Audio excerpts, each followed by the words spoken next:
nama abdiin qabne maaliif raafamna jireenya isa caalu sanii samiirraa qabna kinaaf qorumsa keessatti nun ilaalu nuuf fidee dhufa gooftichi gonfoo isa caalu kinaaf qorumsa keessatti nun ilaalu nuuf fidee dhufa gooftichi gonfoo isa caalu biyya qabna samiirra biyya qabna samiirra biyya qabna samiirra biyya qabna samiirra biyya qabna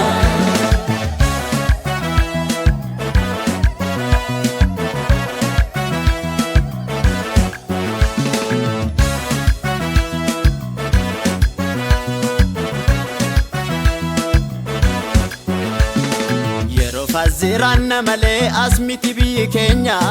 Tsiyooni ishee haaraa keessa samiirra manni keenya lafarraa nuyi dhaalan qabnu keenya biiftuu garasee inni nuti eegaa jirru hin dhufam Yesuusee lafarraa nuyi dhaalan qabnu keenya biiftuu garasee inni nuti eegaa jirru hin dhufam Yesuusee biyya qabna samiirra biyya qabna samiirra biyya qabna samiirra biyya qabna samiirra biyya qabna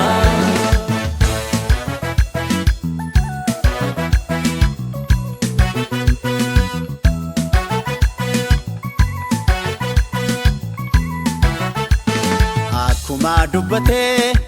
Yesuus hin dhufaa ba'aan nama hundumaa gaafa sirraa kufaa ergamoota isaatti nutis dabalamnee faarfachuudhaaf jirra Tsiyoonitti ol baane ergamoota isaatti nutis dabalamnee faarfachuudhaaf jirra Tsiyoonitti ol baane nangalaa dhageen biyya kootti nangalaane nangalaa dhageen biyya kootti nangalaane nangalaa dhageen biyya kootti nangalaane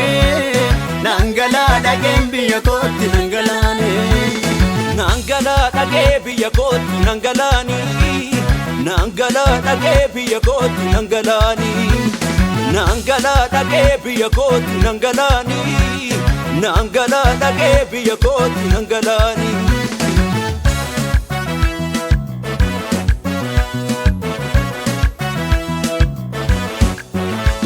Iddoon jireenyaa jira Waaqayyo bira Iddoon jireenyaa jira Waaqayyo bira Sodaattanii nayina Yesuus dhufee nu fura Sodaattanii nayina Yesuus dhufee nu fura Warri mimmaan lolaasa sanyii facaasanii sagalee gammachuu haa dhageessisanii Yesuus Kiristoos hin dhufa gaara isaanii obaafachuuf jiru yaaddoof dhiphina isaanii Yesuus Kiristoos hin dhufa gaara isaanii obaafachuuf jiru yaaddoof dhiphina isaanii biyya qabna samiirra biyya qabna samiirra biyya qabna samiirra biyya qabna samiirra biyya qabna